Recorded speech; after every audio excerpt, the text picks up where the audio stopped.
자, 오늘 우리에게 주신 하나님의 말씀은 아가서 말씀이 되겠습니다. 4장 12절과 5장 2절 말씀입니다. 그리고 설교 제목은 오직 한 존재에게만 점령되는 사순절입니다. 자, 두 절이니까 우리 합독하도록 하겠습니다. 시작. 내 누이 내 신부는 장근 동산이요 덮은 우물이요 봉한 세미로구나. 내가 잘지라도 마음은 깨었는데 나의 사랑하는 자의 소리가 들리는구나. 문을 두드려 이르기를 나의 누이 나의 사랑 나의 비둘기 나의 완전한 자야 문을 열어다오. 내 머리에는 이슬이 내 머리털에는 바비슬이 가득하였다 하는구나. 살아계신 하나님의 말씀입니다. 20세기가 이제 끝나는 해가 1999년이었죠. 1999년에 미국의 그 저명한 스포츠 TV 채널인 ESPN에서 지난 100년간을 빛낸 100명의 운동선수를 뽑아가지고 발표를 했습니다. 그래서 많은 사람들이 관심을 가지고 이제 지켜봤죠. 누가 뽑혔나 하고. 근데 놀랍게도 그 100명 중에는 사람만 다 있는 게 아니라 한 명의 동물이 포함되어 있었습니다. 그 동물은 경주마인 세크리테리엇, 세크리테리엇이라고 여러분 아마 들어보셨을 거예요. 세크리테리엇은 이제 경주마로서 1991년부터 1995년까지 미국에 있는 각종 경주대회를 싹 휩쓸었던 경이적인 말입니다. 그 말을 기념해가지고 기념 우표도 나왔어요. 그리고 타임지나 뉴스위크지 같은 시사 잡지의 표지 모델로도 나왔습니다. 무엇보다도 세크리테리엇은 아마 2010년으로 내가 기억하는데 영화로 나왔습니다. 그래서 아주 인기를 많이 끌었어요. 흥행에 크게 성공을 했습니다. 저도 그 영화를 봐서 잘 감동이 있었습니다. 근데 그 세크리테리엇의 비밀이 이제 그 어떤 별명이 빅 레드라는 그런 별명을 가지고 있습니다. 붉은 큰 말이다 그런 말이죠. 빅 레드. 붉은 말 하면 여러분들 생각나는 거 없습니까? 동양의 붉은 말. 적토마라고 아시죠? 적토마. 삼국지를 보면은 간우가 타가지고 한번 타면은 천리를 갔다는 그런 말, 적토마라고 붉은색을 띄었다 해서 적토마라고 했습니다. 이게 동양에 적토마가 있다고 한다면은 서양에는 세크리테리엇이 있다, 그렇게 말을 할 수가 있겠습니다. 이게 이제 좋은 말인데 사실 이제 말을 우리가 이야기할 때 좋은 말인가 나쁜 말인가, 진짜로 성공할 수 있는 대박을 칠 수 있는 경주 말인가 아닌가는 그 말의 절제력으로 판단이 됩니다. 말 중에서 힘이 센 말은 세고 셌습니다. 근데 힘만 좋아서 경주마가 되는 것이 아니라 힘이 셀 뿐만 아니라 자기의 힘을 절제할 수 있는 말. 주인이 힘을 내랄 때 내고 멈추랄 때 멈출 수 있는 말. 아무리 물을 마시고 싶어도 먹지 말라 하면은 안 마시는 말. 그런 말이 그 절제력이 있을 때 큰 말이 되는 것입니다. 세크리테리엇은 이제 이야기를 읽어보니까 태어날 때부터 심상치가 않았는데 태어나자마자 많이 먹었다고 합니다. 또 많이 또 이렇게 자주 먹었다고 해요. 많이 먹을 뿐만 아니라 자주 먹고 또 자주 잠을 잤다고 그래요. 그래서 힘은 세고 육체는 좋은데 튼튼한데 이게 절제가 잘 안 되는 것입니다. 그래서 문제였는데 아주 훌륭한 조련사를 만나가지고 절제하는 법을 배운 다음부터 그 말이 대성을 하는 것입니다. 사랑하는 여러분, 우리의 신앙도 뭐 이와 크게 다를 바가 없습니다. 우리의 신앙이 대성하는 신앙, 하나님께서 기뻐하시는 신앙, 하나님께서 쓰시는 도구, 정말 하나님께 영광을 돌리는 인생이 되고 싶으면 절제할 줄 알아야 합니다.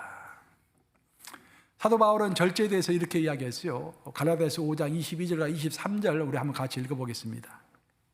시작. 오직 성령의 열매는 사랑과 희락과 화평과 오래 참음과 자비와 양성과 충성과 온유와 절제니 이 같은 것을 금지할 법이 없느니라. 사도 바울은 성령의 열매를 이야기하고 있습니다. 우리가 신앙생활을 정상적으로 해나가고 있다면 우리 안에 성령이 계시고 그 성령께서 우리의 삶을 인도하시고 우리의 마음을 자꾸 가다듬어 주시기 때문에 성령의 열매를 자연스럽게 열매를 맺게 됐는데 그 성령의 열매는 크게 9가지 인격의 열매를 걷게 된다, 그런 말이에요. 우리가 성령 안에서 정상적으로 신앙생활 하면은 사랑이 있고 희락이 있고 화평이 있고 오래 참음이 있고 자비와 양성과 충성과 온유가 있다는 것입니다. 그런데 마지막에 한 가지가 더 있어야 하는 거예요. 제일 마지막에 뭐가 있습니까? 절제, 셀프 컨트롤. 우리가 아무리 사랑이 많고 아무리 인내하고 아무리 예수님처럼 보인다고 할지라도 그 사람이 마지막 한 가지가 없다고 한다면은 완전한 성령의 열매를 맺는 사람이 아니다라는 것이 사도 바울의 선포인 것입니다. 그 마지막 한 가지가 있어야만이 완성이 되고 랩법이라고 하죠. 랩법. 마지막 딱 끝맺음을 맺을 것인데 성령의 열매의 마지막은 절제다. 셀프 컨트롤. 우리가 하고 싶은 말이 얼마나 많습니까? 세상 살면서. 그죠? 하고 싶은 말 많아요. 그렇지만 참는 것. 내가 하고 싶은 행동 얼마나 많습니까? 내가 얼마나 더 자유롭습니까? 하지만 다 할 수 있음에도 불구하고 참는 것. 우리가 로마서에서 지금 아침 새벽에 로마서 강의를 하고 있지 않습니까? 로마서 보시면은 로마 교회 성도들 가운데서 가장 큰 이슈가 우상에게 섬긴 고기를 먹느냐 마느냐 그것 가지고 교회가 싸웠습니다. 성도들이. 그렇죠? 근데 사도 바울이 뭐라고 그랬습니까? 우상에게 섬긴 고기도 믿음으로 먹을 수 있는 자는 믿음이 강한 자이다. 그 믿음이 강한 자는 그 믿음이 약해가지고 그 음식을 먹을 수 없는 자를 위하여 먹을 수 있지만 참아라. 너희가 술을 마실 수 있다. 그럼에도 불구하고 너가 술 먹는 모습을 보고 깜짝 놀랄 평신도들을 위해서, 어린 성도들을 위해서 술을 마시지 말라. 예수님께 하나님께서는 모든 것이 우리에게 가하다고 했기 때문에 모르겠어요. 담배도 필 수 있다라고 어떤 사람이 생각할지 모르겠어요. 자기 스스로 하나님 앞에서 양심에 거리낌 없이 담배를 피워도 괜찮다라고 믿고 있을지라도 믿음이 약한 형제를 위하여 담배를 그 앞에서 피지 말라는 거예요. 말도 그렇고 행동도 그렇고, 그렇죠? 절제하라는 것입니다. 그 절제가 있을 때 바로 우리의 인격이 완성이 되고 성령의 열매가 완전하게 맺혀진다라는 것입니다. 예술작품을 이야기할 때 보통 소조와 조각을 이야기합니다. 소조라는 것은 찰흙 같은 것을 다닥다닥 붙이는 것이죠. 이게. 소조는 그걸 붙이는 것이지만 조각은 나무나 철을 깎아서 만드는 것이 조각입니다. 신앙도 소조가 있고 조각이 있죠. 우리가 평상시 신앙생활 할 때는 오늘도 여러분들이 오셔가지고 지금 말씀 듣고 있지 않습니까? 여러분의 영혼을 채우는 것입니다. 기도할 때도 성령과 하나님과 대화하면서 자기를 채우는 거예요. 교제하면서 상대방의 이야기를 들으면서 상대방과 사랑을 나누면서 그 사랑의 감정을 내 마음에 채우는 것입니다. 평상시 우리의 신앙의 생활은 대부분 소조처럼 채우는 것입니다. 하지만 사순절이 되면 좀 다릅니다. 하나님께서는 각종 절기를 우리에게 주셔가지고 그 절기를 통해서 절기마다 해야 할 것을 하게 만드심으로 우리의 신앙이 균형을 이루도록 하셨는데 하나님께서는 평상시에는 너희가 많이 채우지만 사순절만큼은 너희가 깎아라 라는 의미에서 조각의 시즌이 바로 사순절인 것입니다. 사순절은 깎아야 돼요. 채우는 것이 아닙니다. 평상시에는 우리가 많이 채우지만 사순절 때는 자기 생각을 깎아야 되고 자기 말을 깎아야 되고 자기 행동을 깎아야 되고 하나님 앞에서 진지하게 내 인생을 돌아보는 시간이 바로 깎으면서 돌아보는 시간이 사순절인 것입니다. 내가 왜 이 땅에서 살고 있는가? 무엇을 위하여 살고 있는가? 나는 정말로 정의의 길, 옳은 길을 가고 있는가? 세상 사람들은 각기 자기가 옳다고 생각하는 방향대로 다 흩어져서 살고 있는데 나는 현재 이 자리를 지키고 있는데 나는 옳게 살아가고 있는 것인가? 나는 무엇을 위하여 여기에 남아있는 것인가? 무엇을 위하여 살아가고 있는 것인가? 십자가로 나에게 있어서 무슨 의미가 있는 것인가? 하나님의 사랑은 정말 나에게 어떤 의미가 있고 나는 하나님의 사랑을 제대로 깨달아 알고 체험하고 있는가? 아주 근본적이지만 절대로 물설 수 없는 그런 핵심적인 질문들을 가지고 씨름하는 기간이 사순절인 것입니다. 신앙생활의 모든 것을 설명하고 있는 책이 출애굽기입니다. 출애굽기 참 의미 있는 책이에요. 다 책마다 의미가 있지만 창세기는 첫 번째 책에서 의미가 있고 요한계시록에는 마지막 책에서 의미가 있고 로마서는 교리에 대해서 정확하게 설명하고 있기 때문에 의미가 있고 요한복음은 예수가 누구인가를 정확하게 이야기하기 때문에 의미가 있고 사도행전은 성령과 교회가 무엇인가를 설명하기 때문에 의미가 있지만 출애굽기는요 아주 요약해가지고 시각적으로 신앙생활이라는 것이 무엇인가라는 것을 우리에게 잘 설명해 주고 있습니다. 출애굽기를 통해서 하나님께서는 이스라엘 백성에게 세 가지 훈련을 하기를 원하셨습니다. 이스라엘 백성들은 40년 동안 광야 생활 가운데 있었습니다. 우리도 마찬가지예요. 우리도 지금 인생의 광야, 세상의 광야 가운데 지금 살아가고 있죠. 이 광야 가운데 살아가고 있는 우리에게 하나님께서 수천 년 전에 이스라엘 백성들을 세 가지 훈련을 시키셨듯이 지금도 똑같습니다. 신앙의 겉모습은 바뀌지만요. 신앙의 핵심은 절대로 바뀌는 법이 없습니다. 여러분, 비행기를 보시면은 비행기 동체는 절대로 흔들리지 않죠. 하지만 날개는 흔들리죠, 바람에. 그죠? 날개가 흔들리지 않으면 비행기 위험합니다. 날개는 바람에 흔들려줘야 돼요. 그것처럼 우리의 일상의 삶도 흔들리고 성경의 말씀도 일부분은 적용이 될 때 흔들린 것 같지만 에센스, 성경의 에센스, 하나님의 근본적인 가르침은 절대 흔들림이 없습니다. 하나님은 출애굽기를 통해서 세 가지 훈련에 대해서 말씀하시는데 그 훈련은 5,000년 전이나 2,000년 전이나 지금이나 똑같습니다. 그 세 가지 훈련은 생활훈련, 말씀훈련, 예배훈련, 이 세 가지인 것입니다.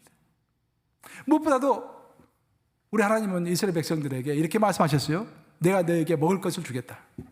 그 너의 옷과 신발이 헤어지지 않도록 하겠다. 그러니까 먹을 것과 입을 것을 다 주신 거예요.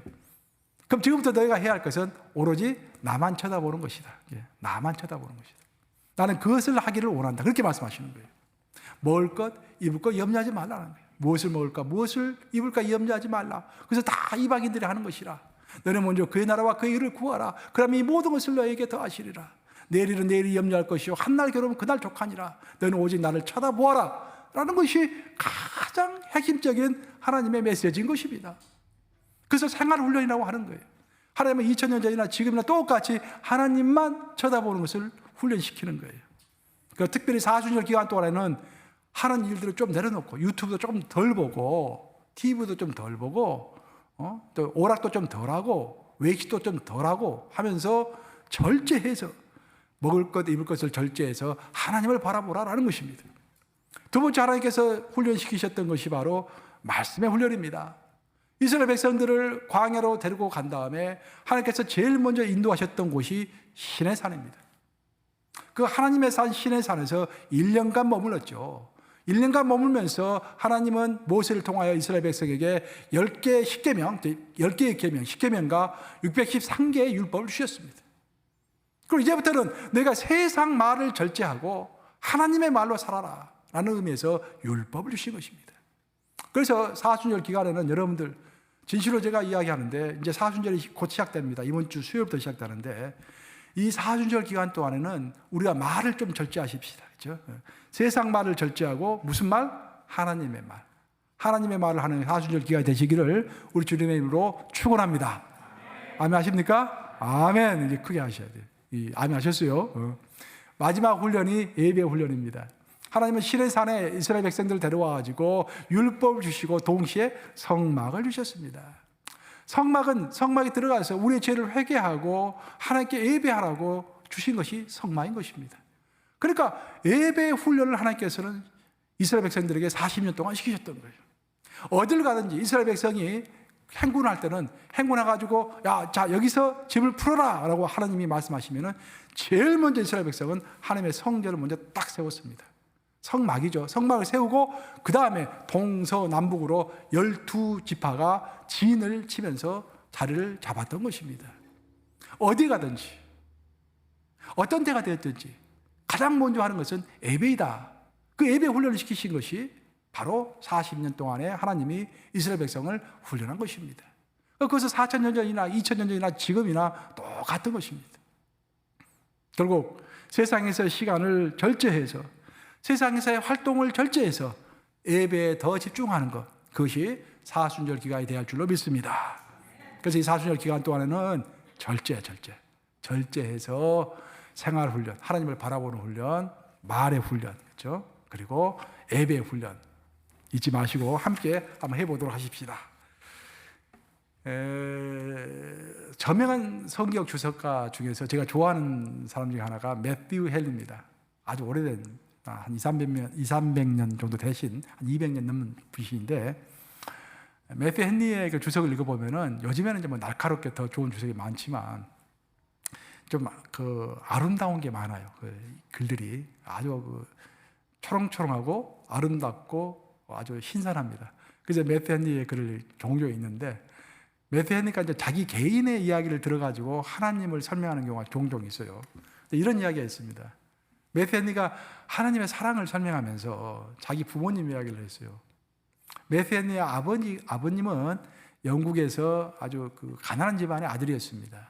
근데 이 가난한 집안의 아들이 영국 최고의 귀족의 딸을 이렇게 사랑하게 된 거예요. 그리고 그 여자도 남자를 사랑해가지고 둘이 정열적인 사랑을 하게 된 것입니다.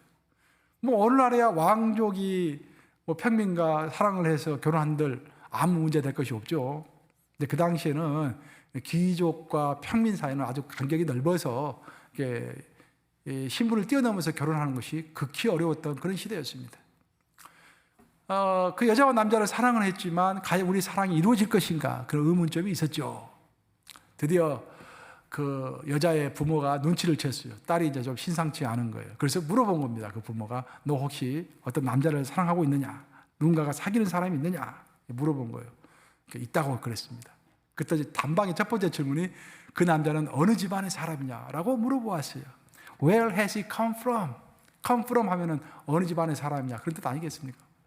그 어디서부터 왔노? 어느 족보에서 왔느냐라고 물어본 거예요. 그때 이 여자가 설명하기가 난처한 것입니다. 가난한 집안의 아들이고 평민의 아들이기 때문에. 그래서 그 여자가 재치를 발휘해가지고 이렇게 답변합니다. 부모님, 저는 그 남자가 어디서부터 왔는지 정확히는 잘 모릅니다. 하지만 확실하게 내가 아는 것이 있습니다. 그 남자가 어디로 가는지는 내가 알고 있습니다. 그 남자는 하나님을 진짜로 사랑하는 사람이고 하나님의 영광을 이해하는 길로 갈 사람입니다. 나는 그를 사랑합니다. 라고 고백한 거예요. 근데 부모가 감동을 먹어가지고 반대하다가도 할 수 없이 찬성을 해가지고 결혼을 해서 난 아들이 누구다? 그 유명한 주석가 매튜 헨리라는 사람이 태어난 것입니다. 매튜 헨리는 성경을 요약하면 무엇인가 설명하면서 이렇게 설명을 해요. 예수님은 율법의 종합을 하나님 사랑, 이웃 사랑으로 종합하셨지만 우리 성도들에게 있어서 신앙생활의 종합은 예수님의 사랑을, 하나님의 사랑을 알고 그 사랑을 실천하는 것, 그것이 신앙생활의 종합이다라고 이야기했습니다.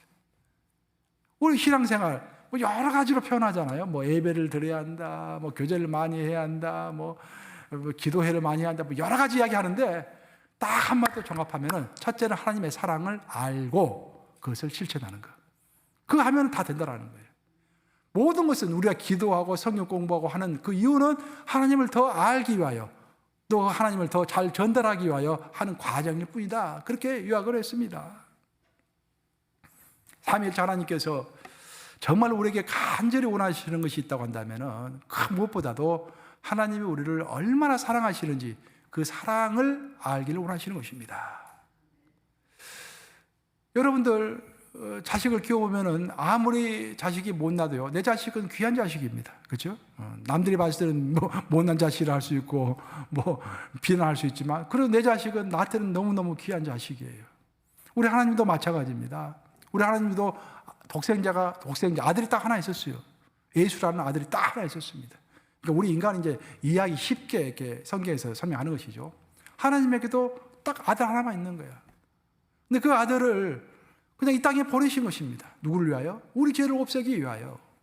그리고 그 아들이 모든 조롱을 다 받고 옷이 다 벗긴 상태에서 사람들의 손가락질하고 조롱을 다 받게 만드시고 머리에는 가시관을 쓰시고 손과 발에는 십자가가 박히게 하셨습니다. 고통 가운데 두셨어요. 만약 하나님이 우리 죄를 없애기 위하여 원하셨다고 한다면 그냥 말로 선포해도 됐을 것입니다. 너의 죄는 이제부터 다 없어졌느니라 라고 말로 선포해도 아무 부족함이 없었을 것입니다. 하지만 하나님은 그 하나님의 사랑이, 우리를 향한 사랑이 얼마나 크신 사랑인가를 눈으로 보여주기 위하여 그 독생자 예수를 십자가에서 조롱당하게 하시고 고통당하게 하시다라는 거예요. 그 사랑을 우리가 깨달아 알기를 원해서 복음이라는 것을 만드시고 많은 선지자들을 보내시고 많은 사도들을 보내서 지금도 십자가를 이야기하시고 지금도 예수의 조롱과 고통과 그 힘든 것들을 선포하시는 것입니다. 그 모든 이유는 내가 너희를 얼마만큼 사랑하는지 너희가 알기를 원한다라는 그런 메시지인 것입니다. 우리 하나님은 우리가 얼마나 하나님께서 우리를 사랑하시는지, 하나님께서 우리를 얼마나 사랑하시는지 그것을 표현하기 위하여 또 책 한 권을 쓰셨는데 그 책이 바로 오늘의 본문인 아가서인 것입니다. 여러분들 아가서를 평상시에 읽었는지 모르겠지만 아가서를 읽어보면요, 이건 소설로 치면은 외설적인 소설입니다. 남녀 간의 육체적인 사랑을 묘사하고 있어요. 낯이 뜨거울 정도로, 어떻게 보면 한번 읽어보면은 낯이 화끈거릴 정도로 남녀 간의 사랑을 이렇게 외설적으로 표현하고 있습니다. 그래서 원래 성경은 하늘에서 뚝 떨어진 책이 아닙니다, 여러분들. 성경이라는 것은 여러 사람들이 이렇게 이제 하나님의 감동을 받아가지고 쓴 글들이 이렇게 돌아다니다가 이 많고 많은 글 중에서 다 하나님의 영감을 받은 글이라고 그러는데, 이 1000권, 100권, 10,000권이 될 수 있겠죠. 그 중에서 치러가지고 하나님께 기도하면서 뽑은 책이 바로 구약 성경이 되고 신약 성경이 된 거예요. 그래서 아가서도 마찬가지로 이것이 하나님의 영감으로 썼습니다 라고 이제 딱 제시가 됐을 때 사람들이 아가서를 성경의 일부로 성경에 포함시킬 것인지 말 것인지 가지고 많은 논란이 있었습니다. 왜냐하면은 읽어보면 너무 낯뜨거울 정도로 외설적이거든요, 이게. 그렇지만 사람들은 이것을 넣자, 성경의 일부로 넣자. 왜냐? 그 정도로 하나님이 우리를 열정적으로 사랑하시고 우리를 열망하신다라는 것이 이 이상 잘 표현할 수 있는 글이 어디 있겠느냐, 그런 말인 거예요.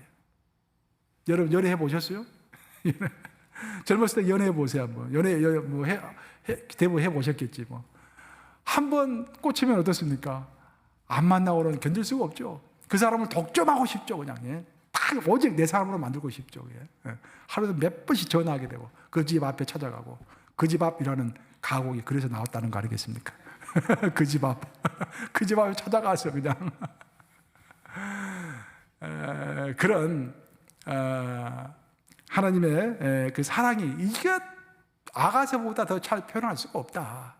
그런 정열적인 그 남자가 여자를 확 쥐고 싶어하는 그런 글, 이것이야말로 하나님이 우리를 얼마나 사랑하시는가를 표현하고 있는 글이기 때문에 성경에 포함시키자 해가지고 성경 일부가 된 거예요.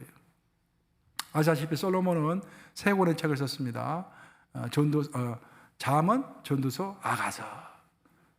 근데 보통 우리 신학자들이 이야기하기를 성전의 비유에서 이 3권의 책을 이야기하는데, 그 중에서 잠언은 이 솔로몬이 젊었을 때 쓴 책이에요.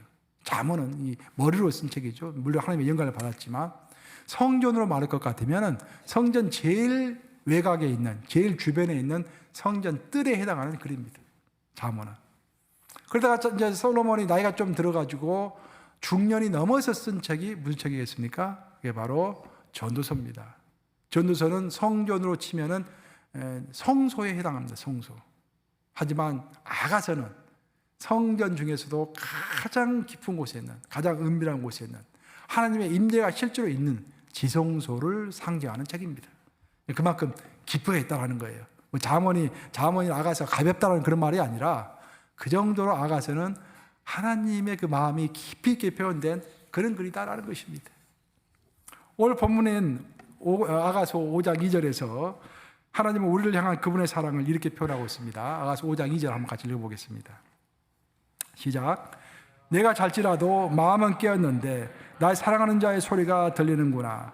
문을 두드려 이르기를 나의 누이, 나의 사랑, 나의 비둘기, 나의 완전한 자야, 문을 열어다오. 내 머리에는 이슬이, 내 머리털에는 밤이슬이 가득했다 하는구나. 이제 이 구절 잘 이해하셔야 하는데, 아가서는 8장으로 구성되어 있어요. 1장부터 4장까지가 이제 전반부의 내용인데, 그 내용은 그렇습니다. 한 남자가 있었어요. 이 남자가 아름다운 한 여자를 만난 거예요. 그 두 사람이 사랑을 하게 됐습니다. 결국 결혼에 이르게 되는 거예요. 그게 1장부터 4장까지의 내용입니다. 그리고 이제 5장으로, 오늘 본문 5장으로 넘어오는 거예요. 여기서 이 남자는 하나님을 상징합니다. 그 여자는 우리 믿는 자들, 우리 같은 믿는 자들 혹은 또 교회들을 상징하는 거예요.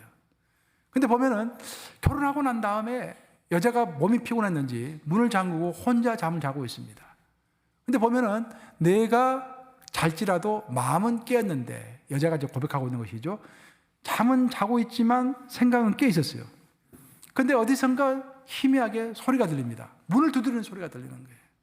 근데 일어날 수가 없었습니다, 그 소리를 들으면서도. 근데 계속해서 문을 두드리는 거야. 누가 두드리느냐? 신랑이 두드리는 것입니다.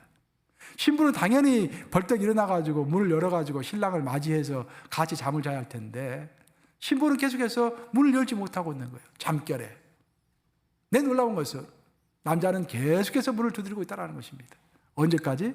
제 밑에 보시면은 내 머리에는 이슬이, 내 머리털에는 밤이슬이 가득하였도다. 여러분들 그 이스라엘에 가보시면요, 낮에는 덥지만 밤에는 굉장히 춥습니다. 밤에는. 그래서 예수님께서 말씀하시기를 너희가 어떤 사람이 돈이 없어가지고 가난한 사람이 겉옷을 저당 잡혔걸랑 그것을 갖고 있지 말고 저녁에는 다시 돌려줘라, 그런 말이 나오죠. 가난한 사람은 재산이 없기 때문에 이불이 없습니다. 대신 긴 옷 한 벌 있는 거예요. 긴 옷은 낮에는 필요가 없어요. 더우니까. 근데 밤이 되면 너무 날씨가 춥기 때문에 그 긴 옷이 없으면 얼어 죽는 것입니다. 그래서 긴 옷을 저당 잡힌 사람에게는 그냥 줘라, 그 이야기가 예수님의 말씀이거든요. 저녁에는 춥습니다. 근데 저녁에 추운데 그 밤이슬을 맞아가지고 완전히 흠뻑 젖을 때까지 그 밤이슬을 맞으면서 계속 문을 두드리고 있다는 거예요.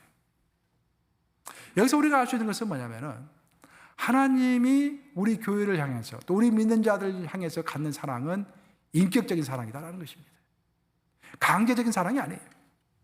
아니, 그 남자가 힘이 세기 때문에 원하면 얼마든지 문을 때려 부시고 들어갈 수도 있을 거 아니에요. 뭐 유리창을 부수고 나서라도, 창문을 부수고 나서라도 들어갈 수 있을 거 아닙니까? 근데 그렇게 하지 않으시다라는 거예요. 우리가 거부하면은 끝까지 우리의 문만 두드리시지 참고 기다리신다라는 것입니다. 요한계시록 3장 20절, 내가 문 밖에 서서 두드리오니 누구든지 내 음성을 듣고 문을 열면 내가 그에게로 들어가 그로 더불어 먹고 그는 나로 더불어 먹으리라. 누가 우리의 마음문을 연다고 두드리고 계시다고 그랬습니까? 예수님이. 요한계시록 3장 20절의 말씀이에요. 똑같은 말씀입니다. 우리 하나님은 기다리시는 하나님, 열정적으로 계속해서 문을 두드리시는 그런 하나님, 우리를 인격적으로 존중하시는 그런 하나님인 것입니다. 하나님은 한번 문을 두드리셔가지고 문을 열리지 않으면은 포기하지 않으십니다. 계속해서 두드린다라는 거예요. 자, 이런 면에 있어서는 우리가 많이 본받아야 할 것 같아요, 정말로. 그렇죠? 우리는 문을 한두 번 두드리다가 안 되면은 그냥 포기하는 경우가 많죠. 근데 우리 예수님은 한 번 문을 두드리면은, 신랑은 한 번 문을 두드리면은 그 신부가 문을 열 때까지 계속 두드리는 거예요. 근데 문제는 뭐냐면은 그 신부가 벌떡 일어서야 하는데 일어서지를 못하는 것입니다. 왜? 잠에 취해 있기 때문에. 그렇지만 전혀 소리를 듣지 못하는 것은 아니에요. 소리를 어느 정도 듣고는 있지만 명확하게 못 듣고 또 몸이 말을 안 들기 때문에 그 소리만 들을 뿐이지 계속해서 들어 누워 있는 것입니다. 그리고 신랑은 바깥에서 추운 날씨에 밤이슬을 다 맞고 있는 거예요. 바로 이것이 오늘날 교회의 모습, 또 우리의 모습을 상징하고 있는 것입니다. 우리가 매일 성경을 읽고 매일 찬양하고 매일 교제하고 하는 가운데서도 뭔가 신앙생활을 해나가고 있는 것 같은데 실제로는 우리 가운데 그리스도가 없는 경우가 있을 수 있다, 그런 말입니다. 분명히 예배를 드리는데 예수가 없는 예배, 분명히 성경을 읽고 있는데 예수가 없는 성경 읽기, 분명히 교제를 하고 있는데 예수는 온데간데 없어. 그냥 우리가 하고 싶은 세상이 아니면 잔뜩 늘어놓는 것이죠. 그것은 예수가 그 교제 가운데 없는 것입니다. 여전히 예수는 우리의 문을 두드리고 계시는 것입니다. 성 어거스틴은 오늘 이 구절 아가서 5장 2절을 이렇게 해석을 했어요. 하나님은 포기하지 않으신 하나님이시다. 하나님은 우리를 포기하지 않고 사랑하시는데 마치 이 세상에 나 한 사람만 있는 것처럼 나를 사랑하시는, 포기하지 않으시는 하나님의 사랑이다라고 표현했습니다. 아멘 하십니까, 여러분? 많고 많은 사람 중에서 이 세상에 60억이 넘는 인구 중에서 하나님이 나를 사랑하실 때는 오직 나 하나밖에 없는 것처럼 사랑하신다라는 거예요. 놀라운 말씀입니다. 이렇게 예수님의 간절하신 사랑, 지금도 문 두드리시는 삼위일체 하나님의 포기함이 없는 그 사랑을 묵상하는 기간이 바로 사순절인 것입니다. 우리가 바쁘면은 문을 두드리는 소리를 들을 수가 없어요. 근데 사순절 딱 40일의 시간을 떼어가지고 매일 새벽에 집중하는 것입니다. 하나님이 나를 향하여 두드리는 그 문소리, 두드리는 그 소리에 집중하는 것입니다. 그 집중하는 기간이 사순절이다, 그런 말입니다. 이렇게 우리를 향한 간절한 사랑을 가지신 삼위일체 하나님이 우리를 향해서 결론적으로 이런 이야기를 하십니다. 이제 오늘 본문 말씀인데 아가서 4장 12절 말씀 보겠습니다. 4장 12절 같이 읽습니다. 시작. 내 누이 내 신부는 장근 동산이요 덮은 우물이요 봉한 샘이로구나. 하나님이 우리를 원하실 때 어떤 식으로 원하시냐면은 잠근 동산이 되고 덮은 우물이 되고 봉한 샘이 되기를 원하신다, 그런 말입니다. 잠근 동산이다. 그 말은 동산에 울타리가 있다는 거예요. 아무나도 함부로 들어갈 수가 없습니다. 열쇠를 가지고 있는 사람만 들어가는 거예요. 동산은 바로 나를 상징하는 것입니다. 하나님 나를 독점하기를 원하시는 거예요. 물도 덮은 우물이라고 그랬습니다. 봉한 샘이라고 그랬습니다. 아무나도 지나가다가 이 물 맛있겠냐고 떠서 먹는 그런 물이 아니라는 거예요. 딱 한 사람만을 위한 샘물이고 한 사람만을 위한 우물. 그 한 사람만이 들어와서 떠먹을 수 있는 우물. 그 우물이 되기를 원한다, 그런 말이에요. 그래서 하나님은 질투의 하나님이라고 그러십니다. 우리의 영혼이 오직 한 사람에게만 바쳐지기를 원하는 것. 성경은 순결에 대해서 이야기하는데 세상에서 말하는 순결과 성경에서 말하는 순결이 다릅니다. 세상에서 순결은 도덕적인 것을 이야기하는 거예요. 올바른 행동, 그렇죠? 순수한 마음, 그런 것을 순결이라고 이야기합니다. 근데 성경에서 순결은요, 오직 한 존재에게만 점령당하는 것. 그렇죠? 한 존재가 누구겠습니까? 하나님. 그 하나님 한 분에게만 점령당하는 것. 그 한 분을 위하여 봉한 샘이 되고 덮은 우물이 되고 잠긴 동산이 되는 것. 그것을 순결이라고 이야기하는 거예요. 그래서 우리가 사순절 기간 동안에 나는 진실로 내 우물은 봉해져 있는가? 덮어져 있는가? 내 동산은 잠겨져 있는가? 오직 한 사람에게만 바쳐져 있는가? 아니면 이것도 좋고 저것도 좋다는 식으로 세상 모든 것들을 다 받아들이는 그런 우물. 누구든지 와서 쉽게 떠먹을 수 있는 우물. 그렇죠? 누구든지 지나가다가 이 사람 괜찮네? 내 마음물을 누구든지 그냥 들어와. 누구든지 내 영혼의 샘물을 떠서 먹어. 그런 존재로 살아가고 있는가? 아니면 내가 정말 지조를 지키면서 그 어떤 상황 가운데서도 하나님만 바라보며 하나님께만 드려지는 그런 존재로 살아가고 있는가? 그래서 묵상하는 기간이 사순절 기간인 것입니다. 제가 이 설교를 준비하면서 저녁에 또 아브라함이 생각이 났어요. 아브라함이 하나님으로부터 약속을 받은 것은 75세입니다. 하란에 있을 때 75세 때 하나님으로부터 약속을 받았어요. 근데 그 약속이 성취화된 것은 25년 후인 100세가 되어서 약속이 성취화되었습니다. 우리의 인생을 살아가면서 생각을 해보세요. 하나님께서 음성을 통해서 갑자기 우리에게 내가 너에게 이러이러한 것을 주겠다라고 약속하셨다고 한다면 우리는 그렇게 생각할 거예요. 이제 됐다. 모든 것이 끝났다라고 생각할 거예요. 근데 성경을 읽어보면 하나님이 우리에게 약속을 주신 것은요, 그 약속의 완성이 아니라 약속의 성취의 시작일 뿐입니다. 아브라함은 내가 너에게 자손을 모래알 같은 많은 자손을 주겠다라고 약속하셨지만 첫 번째 아들 이삭을 얻기까지는 정말 믿음의 자손, 믿음의 자식이죠. 믿음의 자식 이삭을 얻기까지는 25년이라는 세월이 필요했습니다. 그 25년 동안 여러 가지 어려운 일을 다 겪은 거예요. 애굽으로 도망도 했었고요. 또 하나님의 약속을 믿지 못해가지고 하가를 통해서 이스마엘을 낳기도 하고 여러 가지 도전 가운데 있게 된 것입니다. 하지만 25년 동안 계속해서 그 훈련 받으면서 하나님께서 한 가지 훈련만 시켰죠. 보면 아브라함에게 계속해서 하나님만 바라보는 것, 하나님의 약속을 그 어떤 상황 가운데서도 믿는 것. 기근이 들어가지고 온 세상이 먹을 것이 없었습니다. 그래서 나도 여기 가만히 있으면 죽을 것 같아. 다른 사람들은 다 기근이 들어서 먹을 것이 없으니까 애굽으로 내려갑니다. 애굽에는 식량이 많기 때문에. 그래서 나도 빨리 늦기 전에 하루라도 빨리 가서 애굽 가서 식량을 얻어야 할 것 같아. 그런데 하나님의 약속은 이 땅을 떠나지 말라라는 것이었습니다. 그렇죠? 그때 아브라함은 굉장히 갈등을 했죠. 그리고 결국은 떠났죠. 먹고 살기 위해서 떠났습니다. 거기서 큰 봉변을 당합니다. 물론 하나님이 보호해 주셔가지고 거기서 헤쳐나왔지만 그런 과정을 통해서 하나님은 아브라함에게 가르쳐 주시는 거예요. 오직 너가 나를 바라보고 내 약속의 말씀을 바라보고 그것이 너의 살 길이지 세상을 따라가는 것이 너의 살 길이 아니다라고 가르쳐 주시는 것입니다. 저는 이게 아브라함을 이렇게 이야기를 이렇게 쭉 이렇게 생각하면서 이런 이야기가 생각이 났어요. 여러분 그 알바트로스라는 새 아십니까? 세상에서 제일 큰 새입니다. 세상에서 제일 큰 새가 알바트로스라는 새예요. 날개를 펼치면은 3m가 넘습니다.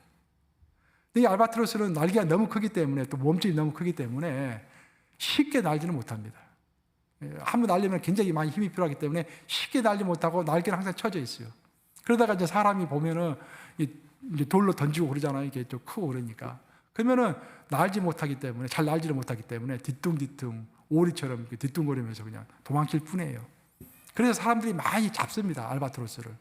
그래서 지금은 멸종위기에 처해 있습니다. 사람들이 너무 많이 잡아가지고. 근데 이 알바트로스의 녀석, 그래서 사람들이 붙인 별명이 있는데, 알바트로스는 바보새입니다, 바보새. 바보새라는 이야기 들으면 생각나는 사람이 있습니까, 여러분? 함석헌 선생, 그죠? 함석헌 선생의 그 호는 아니고 자기가 스스로 자기를 부를 때 바보새라고 불렀죠, 함석헌 씨가. 그 함석헌 씨가 그렇게 적었어요. 보니까 글을 읽어보니까 자기는 이상은 굉장히 컸다고 합니다. 어렸을 때부터 전 세계를 품는 이상을 품고 살았어요. 근데 실제 삶 가운데서는 가난하고 힘없고 알아주는 사람도 없고, 그런 희미한 인생을 나중에는 이제 크게 이렇게 많은 사람들이 알아줬지만 초반부는 어려운 삶을 살았어요. 자기 모습이 꼭 바보새 같은 거야. 이상은 커요. 믿음도 큽니다. 하나님 앞에서 모든 것을 내게 능력 주시는 자 안에서 내가 모든 것을 할 수 있느니라. 나는 모든 것을 할 수 있을 것 같아.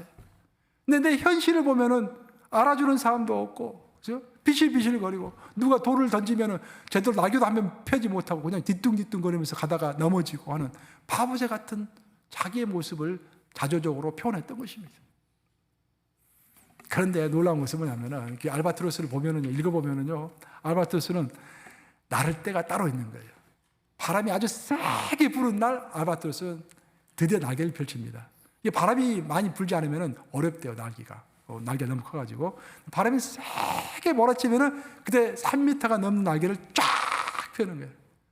그리고 일단 나르면은요, 한 번 날았다 하면은 6일 넘게 날개짓을 거의 하지 않고도 계속해서 그 바람을 타고서 나을 수 있다는 거예요.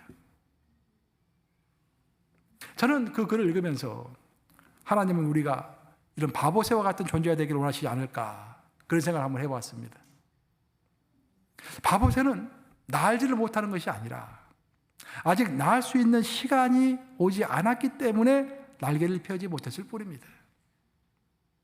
저는 아브라함도 마찬가지라 생각해요. 아브라함의 시간표는 하나님이 가지고 계셨습니다. 아브라함이 언젠가는 날개를 크게 펴고서 자기의 믿음의 세계를 구축하면서 믿음의 조상으로 우뚝 설 날이 있을 것인데, 아직은 날개를 펼 시간이 아니기 때문에 하나님의 시간표 안에서 칩거하고 훈련받고 기다리고 있었던 것입니다. 사도 바울도 마찬가지예요. 사도 바울도 다메섹 도상에서 우리 하나님 예수님을 만났을 때 예수님께서 직접 부르셨죠. 부활하신 예수님께서 직접 나타나셔가지고 사도 바울을 불렀습니다. 놀라운 일 아닙니까? 그럼 기상천외 엄청난 일이 벌어질 수가 있다고 아마 사도 바울은 생각했을 것입니다. 근데 하나님의 시간표는 그것이 아니었어요. 예수님은 사도 바울을 데리고 아라비아 사막에서 3년 동안 칩거하도록 했습니다. 사도 바울은 다메섹 도상에서 예수님을 만난 다음에 3년 동안 아라비아 사막에 홀로 있었습니다. 거기서 성경을 다시 공부한 거예요. 그러고 나서 3년 지난 다음에 이제는 됐구나 라고 사역을 시작했는데 그 사역을 성공하지 못했어요. 사도 바울은 가는 곳마다 반대가 많았고 사역을 제대로 할 수가 없었습니다. 그래서 할 수 없이 자기의 고향인 고향 다소까지 내려가게 되죠. 고향 다소에서 10년을 주저앉아 있었던 것입니다. 예수님이 직접 부른 사람임에도 불구하고 도합 13년을 주저앉아 있었던 거예요. 그러다가 드디어 하나님의 때가 됐을 때, 하나님의 시간표가 됐을 때, 드디어 날개를 활짝 펼쳐가 됐을 때, 바로 그때 하나님께서는 안디옥 교회에 바나바 목사를 사도 바울에게 보내서 바나바 목사가 사도 바울에게 우리 함께 사역하자 해가지고 사도 바울을 안디옥 교로 데려오죠. 그랬을 때 드디어 성령께서 나타나셔가지고 다시 나타나셔서 너가 이제는 사역을 할 시간이 되었다라고 말씀해 주시는 것입니다.